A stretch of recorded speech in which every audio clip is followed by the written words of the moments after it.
Hi guys, so we're moving on with the next part of this course now. We finished module 4, which was developing the equations of motion in this linearized format. And then we did a bit of work which just sort of bridged module 4 and module 5, which was providing an impulse to the aircraft and then looking at the time response. So we're going to go through and we're going to try and understand what's actually present in the aircraft time response and how can we characterize that motion down into what are going to turn out to be the 5 fundamental aircraft modes of motion. And then we're going to work out how we can get those directly from those matrices. So we developed the equations of motion in state space form.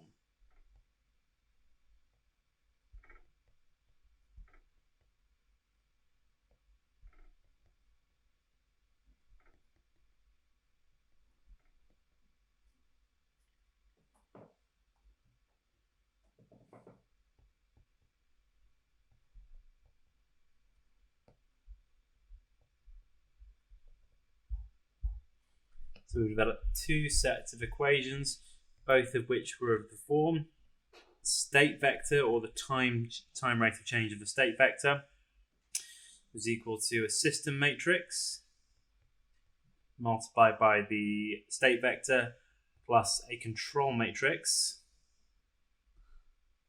multiplied by the control vector. And so then these 2 matrices, we worked out, or we said that these were effectively just a function of these dimensional normalized stability derivatives.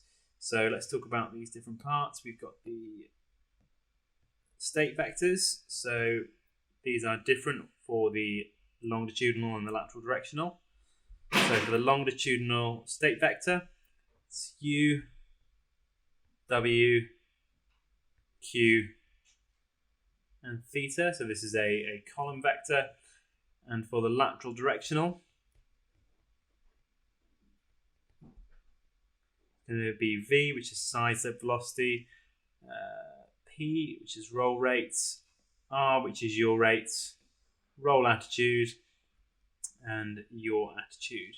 And we should mention that all of these are perturbational expressions. So these are all lowercase perturbation terms. These matrices, we've got the longitudinal system matrix. We're at the part of the course where I can just about remember these off the top of my head now. So we've got XU, XW, 0, minus G, multiplied by sine of the trim theta, or the trim pitch. We've then got ZU, ZW, trim forward speed, and G cosine theta naught, MU star, MW star, MQ star, and M theta star. And I struggle with this note. This is just 0, 0, 1, and 0. Okay, so we've got these written down already, so I don't need to describe each of these. And then we've got the same for the lateral directional. This will be a 5 by 5. So we have YV 0 minus U naught G cosine theta naught, LV star, LP star, LR star 0, NV star, NP star, NR star, 0, 1, tan theta naught, 0, 0, and then sec theta naught. And then this whole right hand column is just zeros. So that's our 5 by 5 system matrix for the lateral directional. And then we've got 2 control matrices.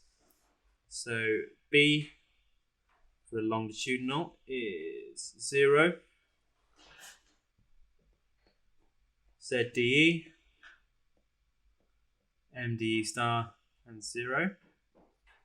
And like we said, for some aircraft, you might see an XDE term. And if that's given, then this would go obviously in this part of this matrix here. And then we see BLAT is a set of 5 by 2. So YDR, YDA.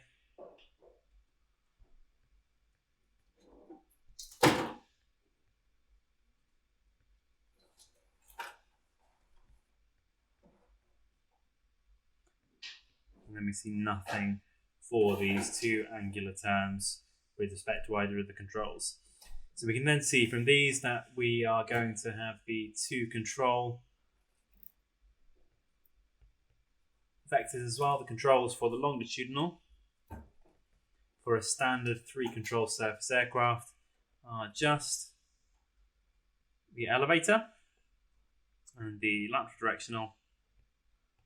If we've got this matrix written in this format, it's going to be a column and it's going to be DRDO.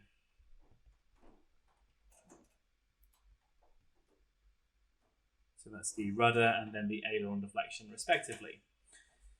So these matrices, we've got the system matrix, we've got the control matrix, and then we've got our state vectors written down up here, and we've got the two control matrices. So the actual response of the aircraft, i.e. how the aircraft responds to perturbations, is simply given by these matrices here.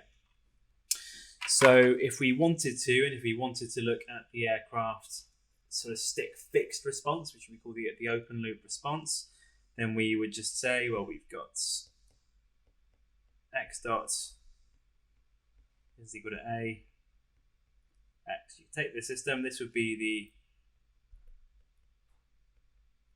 stick fixed or open loop response. Let's write both of those words out.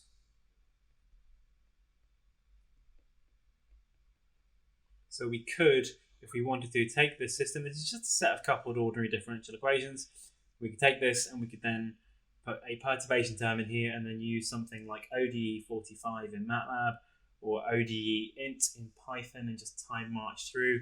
And what we get out from this, we would get out the aircraft response. We'd see something like that. If we're looking at, say, the pitch, or looking at the forward speed, or looking at the W velocity, for example, we'd see that. So we could do things that way, but we found actually that there were some inbuilt functions in Python and some very similar inbuilt functions in MATLAB that were able us to use the control matrices, which are these ones, to apply an input excitation of the aircraft. And what think about what's happening there? We're looking at the longitudinal modes. We're putting a step response of elevator. So we put elevator trailing edge down. That's causing an increase in lift. That's going to cause the aircraft to pitch down. And then the control surface is removed. And we're then looking at the response of the aircraft. What does it do in pitching motion? So we're saying, what does it do in forward speed? What does it do in heave velocity? And what does it do in both pitch rate, Q, and pitch attitude, theta? And that was using those excitations using the things that were built into Python. And then similarly, we did some checks using the lateral directional, but we've got two control surfaces. We've got the rudder and we've got the ailerons. So we checked both of those independently, and I've asked you guys to do that for different aircraft, and hopefully that's what you guys have managed to do. I just want to let you guys know that it's really difficult to look into the camera when I'm doing this, because I need to check that I'm pointing in the right direction on the screen. So if that's why my eyes are all over the place, then I apologise for that. Okay, so we are able to construct these matrices now. If you were given derivatives in dimensional form, you could make these matrices, and even if you were given them in non-dimensional form, you should be able to make these matrices and then use those functions either in MATLAB or Python to excite the system, look at the time response of the aircraft.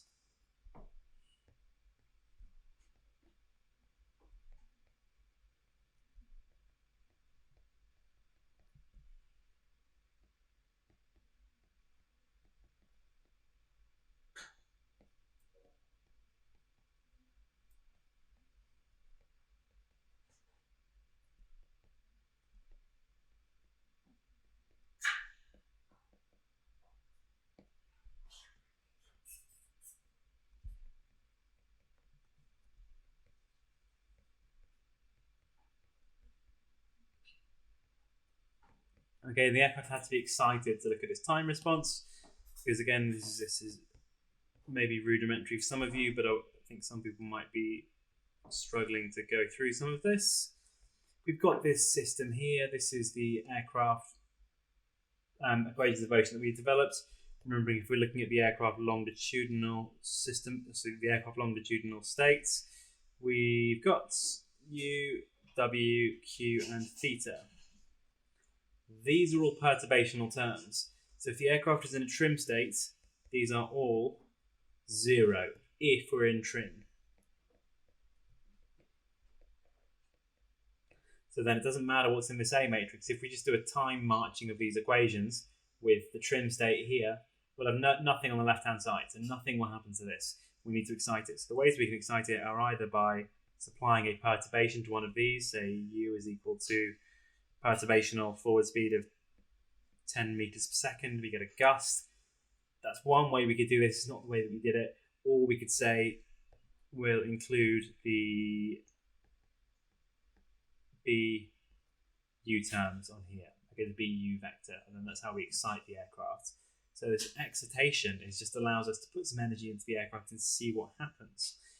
So at the end of the day, it doesn't actually matter how we excite the aircraft, because we're only sort of using it as a means to an end to look at these characteristic aircraft motions.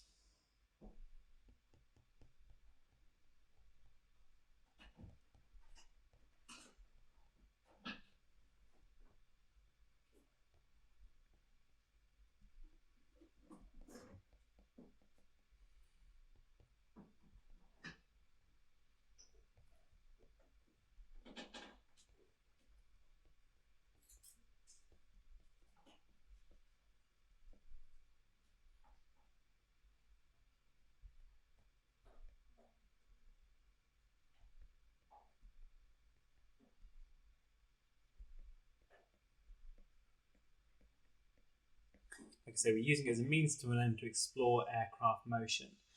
And we're looking at it to characterize, really want to characterize this transient behavior.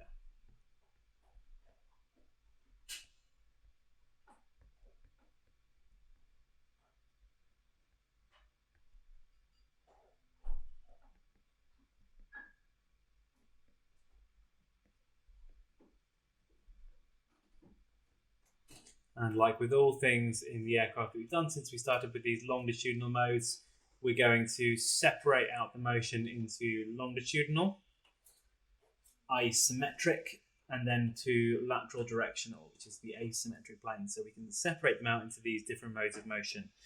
And let's think about what we saw in the aircraft example that we actually did. So let's have a quick look. So I'm going to bring that up on screen. This is the 747 example. When we excited the aircraft in pitch, we saw a sort of a long-term oscillation occurring in forward speed and in pitch attitude. And then we saw that this wasn't that present to the same degree, this long-term motion, in either pitch rate or heave velocity, i.e. heave velocity is W, so that's angle of attack. But there was this much larger short-term oscillation in both of those. So we can see there's two characteristic oscillatory motions in both of the, in the longitudinal plane. And then we see that down in the lateral directional, we can see there is some oscillatory behavior that occurs when we excite the aircraft in rudder. And there's some non-oscillatory behavior that's occurring here. We see some sort of linear, or so we see some decay that's occurring here. And the same when we excite it with the aileron. We see the same, we see some oscillatory behavior, and we see some non-oscillatory behavior occurring as well. So we're going to characterize those and think about what they mean.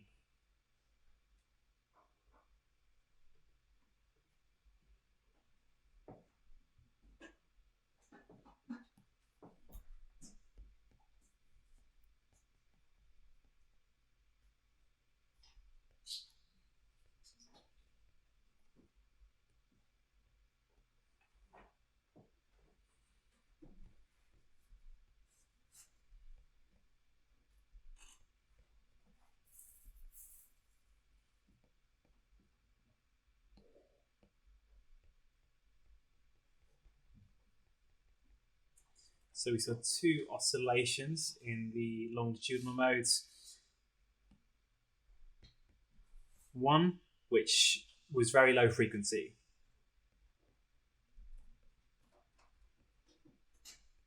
And what this mainly affected was forward speed and pitch attitude. And then we saw another that was high frequency. And this one mainly affected the heave velocity, i.e. the angle of attack, and the pitch rate. So we almost see these almost don't really affect each other all that much. We could also see that the one that was low frequency extended for a very long period of time, so it was low damping. And then we saw again that the one that had this short period, we only saw maybe one or two peaks of this, so this has high damping. And even though we only looked at these for one aircraft, which was for the Boeing 747, these characteristics are exhibited by all fixed-wing aircraft that are sort of standard aircraft that have no big, complicated, dirty grate propellers that cause a lot of coupling. I'm trying to think about how. Sorry, these modes of motion we've exhibited in all symmetric fixed-wing aircraft. So we'd see these, and then we give them two names. So the characteristic, the characteristic of full aircraft modes of motion, and we're going to talk more about them in a little bit. So we say, I'm just going to see what my notes say here. That's fine. Okay. Longitudinal motion. We spoke about that. Can't read my own crib notes. Unsurprising considering my handwriting. So that's what we saw for longitudinal motion, and then we'll just think about the lateral directional. What did we see?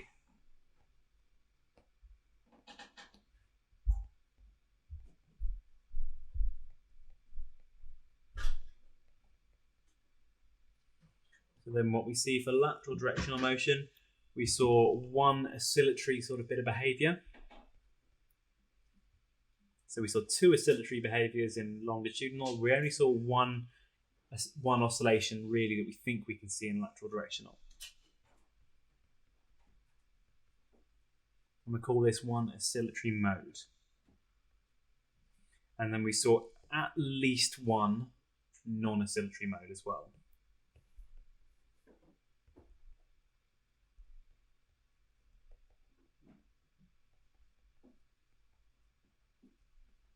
Because what we're actually going to see, there are actually two modes in there, but they're not very easy to separate from the data that we've been given, and one of them we probably can't see at all in that data anyway.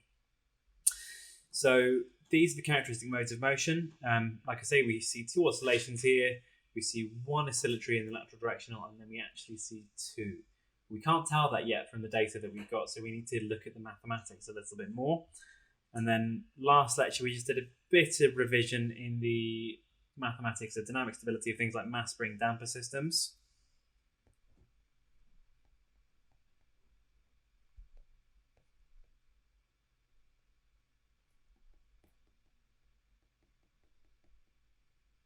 So it's general stability of mass spring damper systems, and found that the roots of the characteristic polynomial, which are the eigenvalues of the control matrix, these give stability.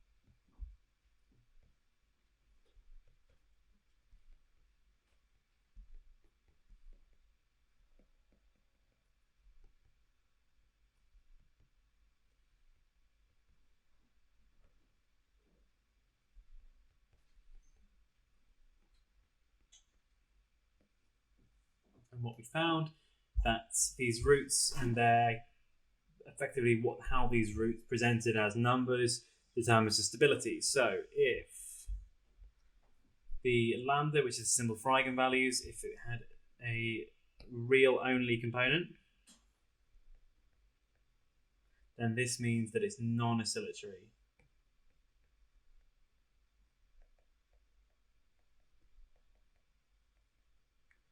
And then if it was a positive number, then it's unstable.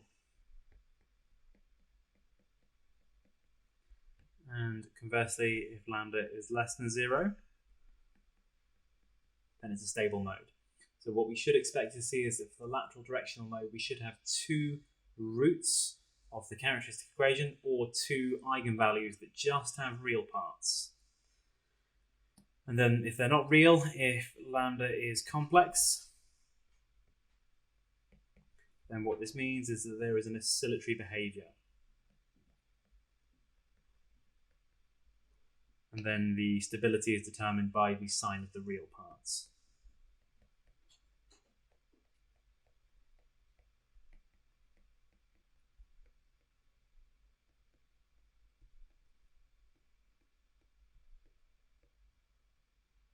I've drawn it the wrong way around. If lambda's greater than 0, it's unstable. And if lambda is less than 0, it's stable.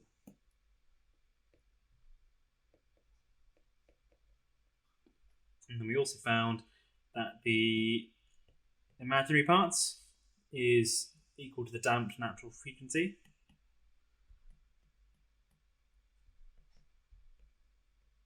Which is the frequency the system will actually vibrate at in the presence of the damping in the system.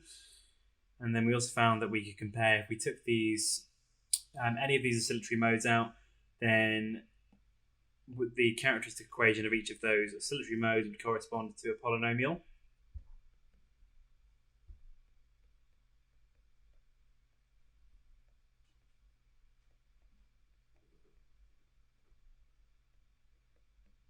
And so from this, we could work out that omega n, or the actual natural frequency, is equal to the absolute sine for the absolute value of both the eigenvalue. So take the real part, take the imaginary part squared, and root them. That gives us the actual natural frequency. And then the damping ratio, you can just work it out from, if you know the natural frequency, we could then get this part here. We can work it out from each of those. So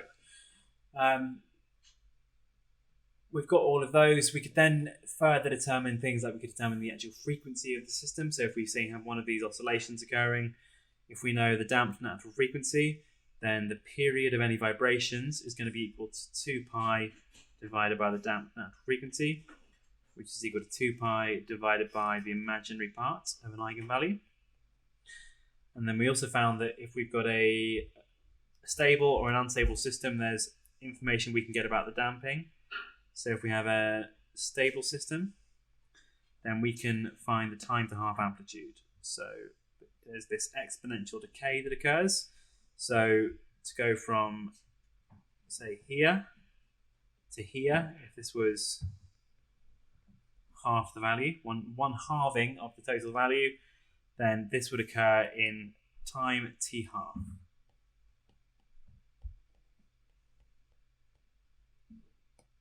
Let's call this t 0.5. This is equal to minus 0.69 divided by the real part of the eigenvalue. And then if we had a system that was exponentially increasing, this has got a sort of bounding exponential curve that looks like this. The time taken to double the amplitude would be T2, which is the doubling. That's equal to 0.69 divided by the real part of the eigenvalue. So these are going to give us information about different aircraft modes of motion, and that's going to help us because we can then use those to inspect aircraft modes and see what we've actually got. So we did a little bit of looking at the aircraft modes of motion, and I did this a little bit last lecture, but I'm going to recap some of it because I rushed through it a little bit. So let's get the aircraft characteristic equation again. Let's have a look. Here we go. So looking at the 747 example again, Got the A matrix here. There's some really simple commands in Python or MATLAB that help you determine both the eigenvalues and then the coefficients of the characteristic equation. So for longitudinal motion,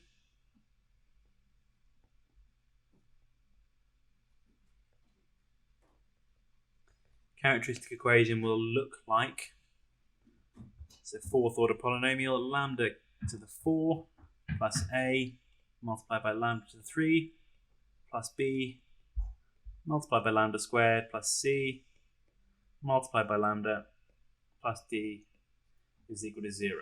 So this gives us the combined motion due to both short period pitching and due to the Phugoid mode. So I haven't even spoken about those yet, but gives the two modes of motion of the aircraft, and we'll talk more about them in a moment. So we've got, this is the characteristic polynomial.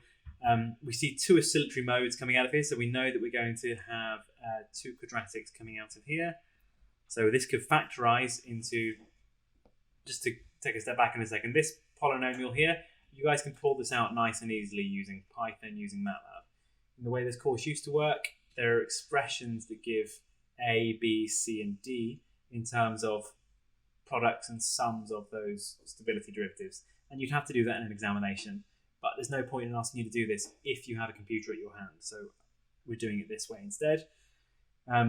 So we can pull these things out. We can get these eigenvalues out of this matrix. And what we actually end up with here, the eigenvalues that came out from here, we can see we've got two 0 value eigenvalues and then a complex pair. Oh, no, that's lateral directional. That's not right. Here we go. This is longitudinal motion. I thought it didn't sound quite right. This is the longitudinal equation of motion. So I've got the eigenvalues and I've got the coefficients of the characteristic equation. So I've got two complex pairs of eigenvalues. So we can think about what these actually mean. Let me just write these down a second. So I've got lambda 1 and lambda 2. Minus 0.2583 plus or minus 0.6916J, and then I've got minus 0.001378 plus or minus 0.1411.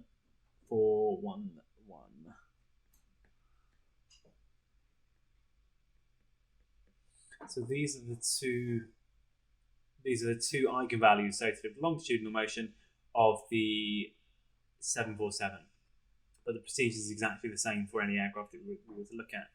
So these give us the information about these two modes. Now, I went through this a little bit last lecture, but let's talk about what these actually correspond to. So this characteristic equation of motion, we could factorize this completely into two polynomials. We've got, so we're not factorized completely, we can factorize it into two polynomials. So we've got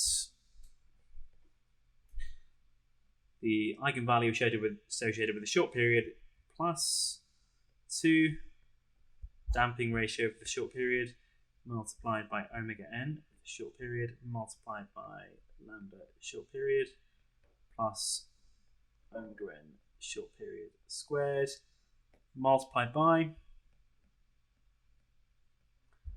lambda Phugoid squared plus 2 zeta Phugoid plus omega n Phugoid lambda Phugoid plus omega n Phugoid squared. Now I keep saying those words, I haven't actually necessarily brought them up completely.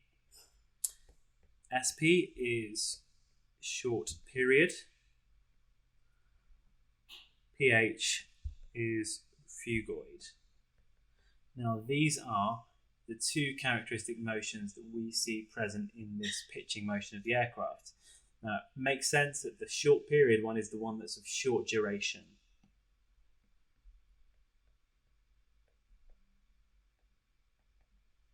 And the Phugoid one is the one that's of long-term motion.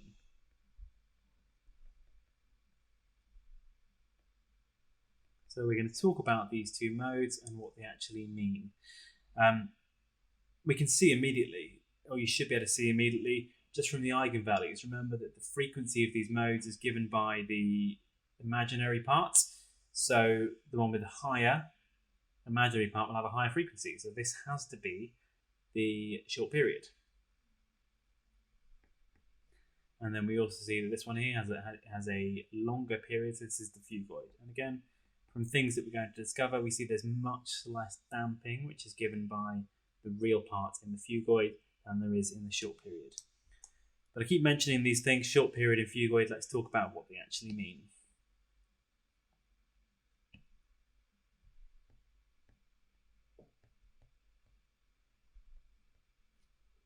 Okay, the short period mode, sometimes referred to as the short period pitch mode, is the oscillation the aircraft will initially enter if subjected to an elevator input or a vertical gust. It's the tendency of the aircraft just to oscillate on its own pitch axis.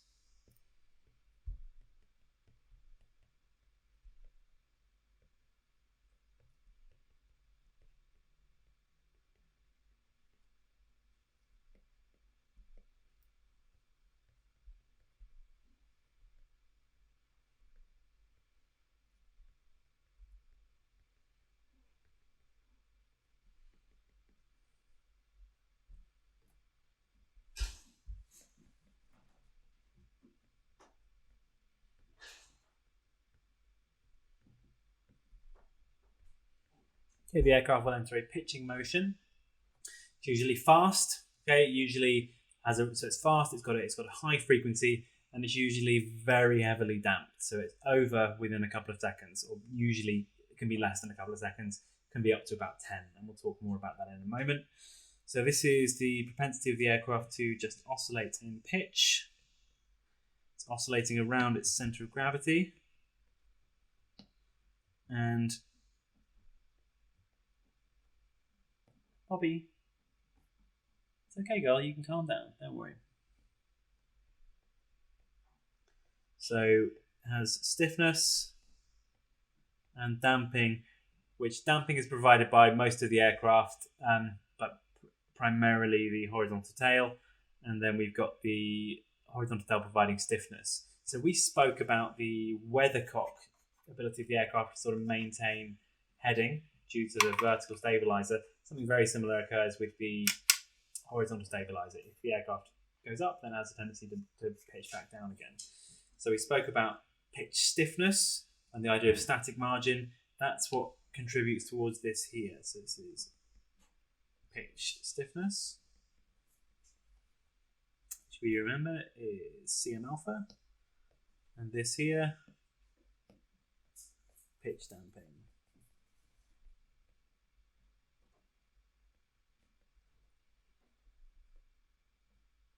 So we had a kind of crude two-dimensional model for this motion back in module 2.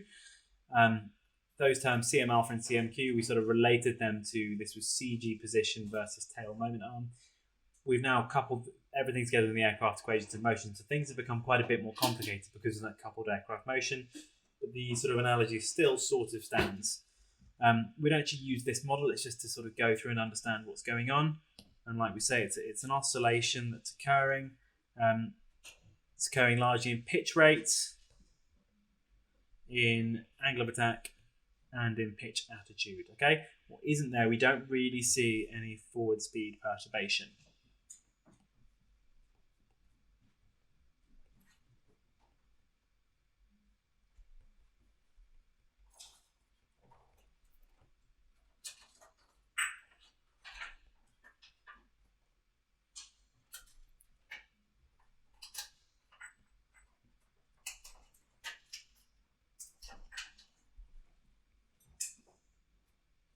Fast and usually heavily damped.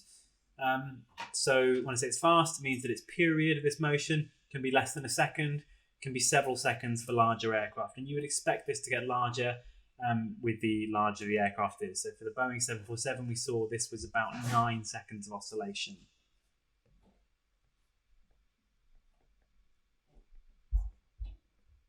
If you do this for an aircraft and you get a short period mode that's got, say, 20 seconds, then you've probably done something wrong unless it's an enormous sort of, Soviet era heavy lifter aircraft. Again, we'd expect this to be much faster for something like a fighter aircraft, and we would normally expect the damping to be a little bit lower in a fighter aircraft. So it's usually heavily damped. If we have too much damping or too little damping, it can cause a problem as well. If it's too damped, then what that means, the aircraft's actually very hard to move out of any given condition. It's then quite sluggish. So we consider what happens if it's too highly damped, and it means as soon as a pitch rate is affected, then it causes a restorative pitching moment. So that means CMQ is too high. And if it's too lightly damped, then we see a lot of overshoot when we're trying to reach a new pitch condition.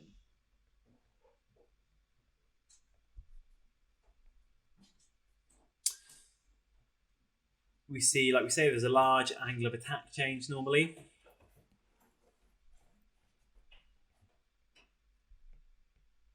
Large AOA and pitch oscillation. So what we see, this affects U, sorry, no, this doesn't affect U, it affects W, theta and Q, but not really any effect in forward speed.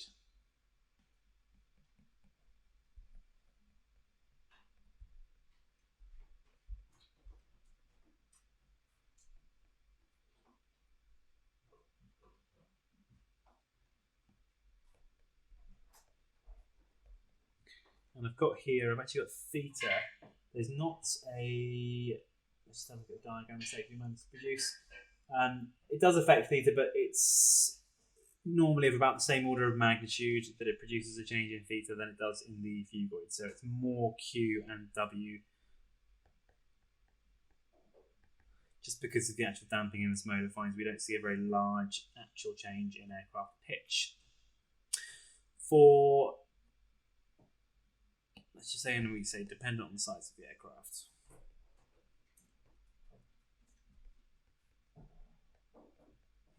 So something like a Spitfire, you'd expect to have a short period mode. I would be unsurprised if the short period of the Spitfire was less than a second, but I don't know. If someone wants to look it up and find out on Slack for me, then let me know. Like we say, Boeing 747 pitch mode of about 9 seconds, which is actually quite a long time for one of these. When I first calculated it for the worked example, I had to double check that I got the right answer because that seemed a little too high to me, but it was correct.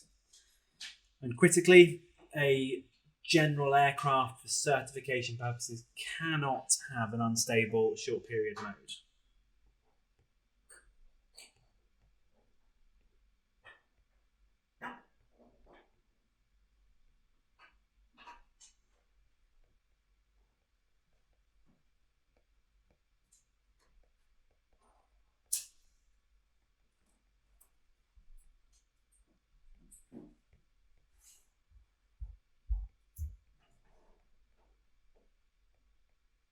So that means that short period eigenvalue has to have a real part that's less than 0. Okay, so this is a necessary condition for a generalized aircraft. So if we don't have that, then we need to play around with other aircraft parameters to determine how we can achieve that. The second, the longer period longitudinal motion, it's not called the long period, it's called the Phugoid.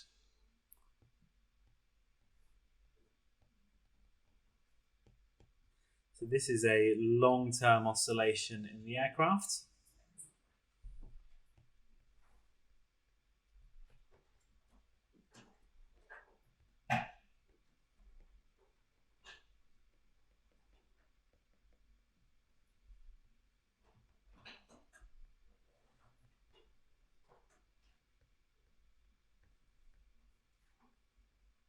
So if it's got little angle of attack change, then we see effectively no real change in our W. Okay, so let's say W is equal to W dots. Both of those are approximately equal to 0. And if it's a long-term oscillation, then it's quite slow. So we see that Q approximately equal to q dot. These are all effectively 0 for the Phugoid mode. So we're looking at these as affecting different parts of the aircraft mode. Its period can be several seconds up to a minute, maybe longer for larger aircraft.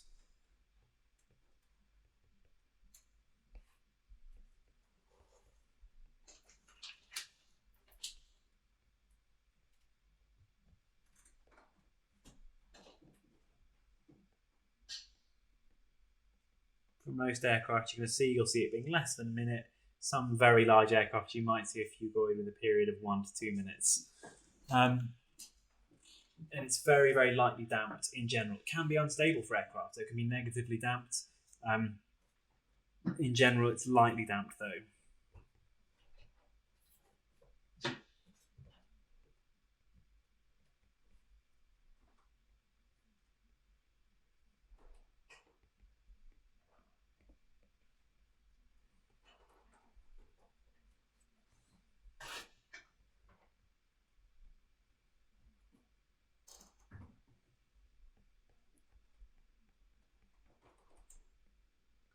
But it can be negatively damped and still safe, and the reason why it can still be safe is that it's so slow that the pilot normally corrects it without even necessarily realising they're doing anything.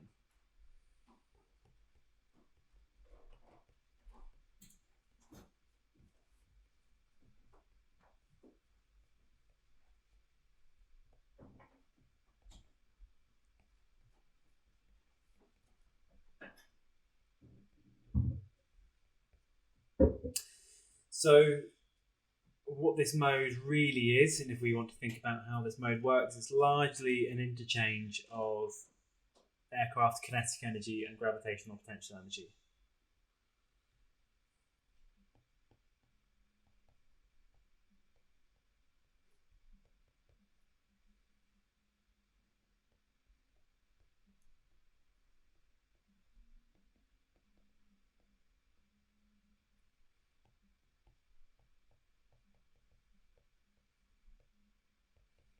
And we're going to talk about the aircraft sort of effectively gaining altitude and then losing altitude. Don't get confused with sort of thrust available and thrust required, because none of that's part of what we're looking at here, because we're looking at aircraft stability derivatives. The things like the amount of thrust and things like the actual force due to altitude are all constant in this mode, that they in the linearized equations of motion, yet they still exhibit this behavior. It's just to do with the way the aircraft can gain and lose kinetic energy. So let's think about how this occurs. So aircraft could be in a trimmed condition, flying straight and level, and could suddenly experience a forward perturbation of velocity or a vertical perturbation of velocity.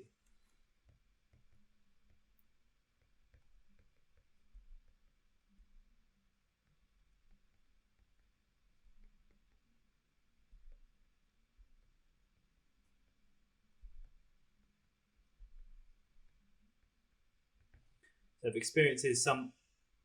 Oh, my iPad has done something funky. Let's sort this out.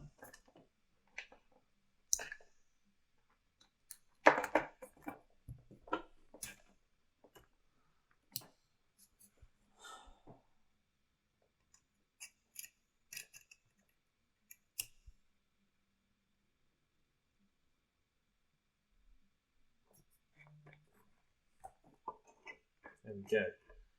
Okay, so the aircraft is in a trim state and experiences a gust. Now, this gust will either cause the aircraft to have an increase in lift or a decrease in lift. And the reasoning how this mode works is the same either way, but we'll pick an increase to start with. If you choose a decrease, just all of the directions get reversed, but the exact same reasoning occurs as to what happens. So we'll say that this gust causes an increase in angle of attack or an increase in forward speed, and consequently an increase in the amount of lift and an increase in the moment that's produced. So we'll say that if the lift goes up, the lift dependent pitching moment goes up, and the aircraft will also be caused to pitch up. Okay, so that's going to cause increase in lift. It's going to cause the increase in moment, which is going to cause an increase in the actual aircraft pitch attitude. So all of a sudden, we're at this case where the lift is now greater than the weight of the aircraft.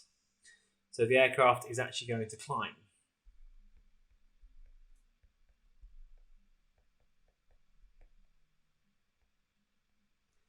But because the aircraft's climbing and because the aircraft has also increased its own pitch attitude, there isn't really any change in the angle of attack of the aircraft.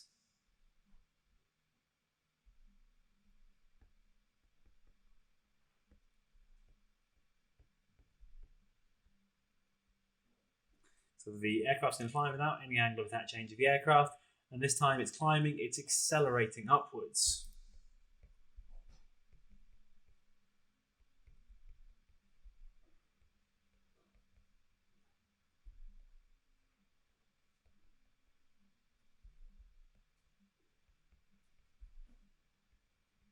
So all the time it's accelerating vertically, it's gaining vertical kinetic energy.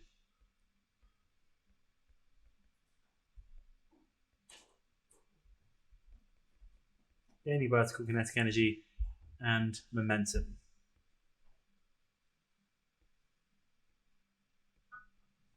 So it's going to continue to accelerate. It will gradually decrease the amount it's accelerating as the lift is reduced on the aircraft. It's going to keep doing that until the lift is equal to mg.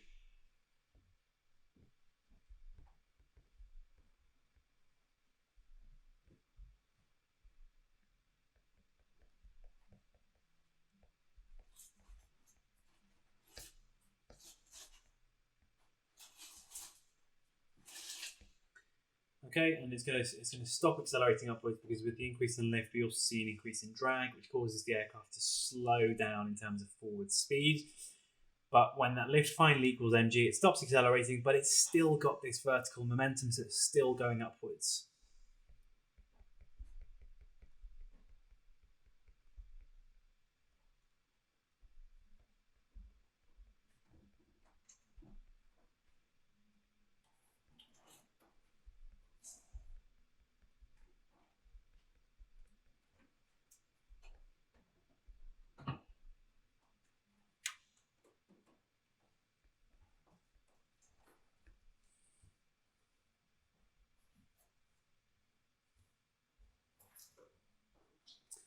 Okay, so once it's run out and it's exchanged all of that vertical kinetic energy into gravitational potential energy, the aircraft will have this tendency to pitch downwards because it will lose the excess lift. It's already lost that excess lift because it's slowed down because of the increase in drag. The aircraft slowed down, so it pitches down. So lift reduces, moment reduces, and the attitude reduces. And so all of these things occur, which means we've now got the lift is less than mg. So the aircraft has this nose down descent.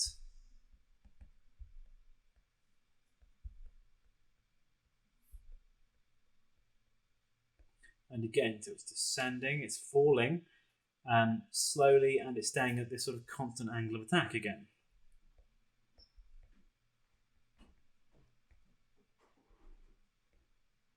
So it's now losing gravitational potential energy and it's gaining vertical kinetic energy in the other direction.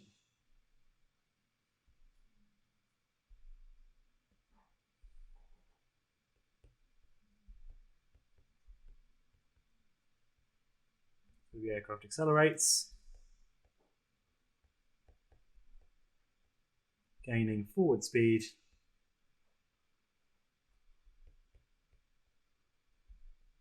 and vertical brackets falling speed. And one thing that I should have put up here actually is the aircraft accelerating vertically and gaining vertical kinetic energy and momentum. The aircraft is, as it's moving up at that speed, the aircraft is slowing down because of the increase in drag. So we'll put this up here as well. So the drag increases, so the aircraft forward speed falls. So what we end up seeing is we see this tendency for the aircraft. So if we are flying along, then the aircraft will have a tendency to follow a path that is, let's zoom out,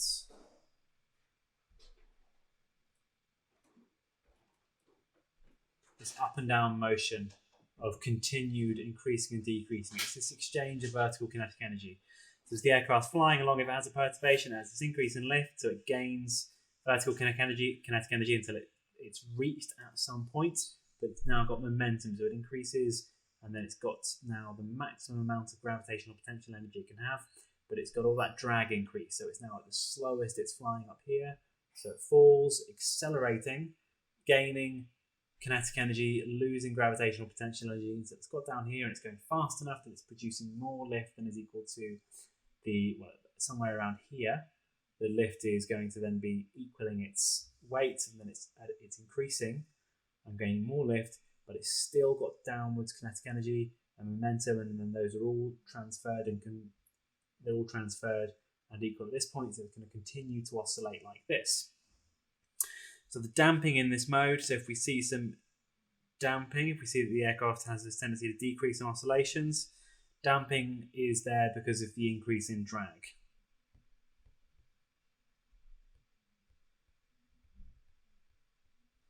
So if we didn't have any aircraft increase in drag, then the Phugoid mode would be undamped. It would continue to occur. Obviously, if the aircraft were to fly in a vacuum, it wouldn't fly at all because it wouldn't be able to produce any lift.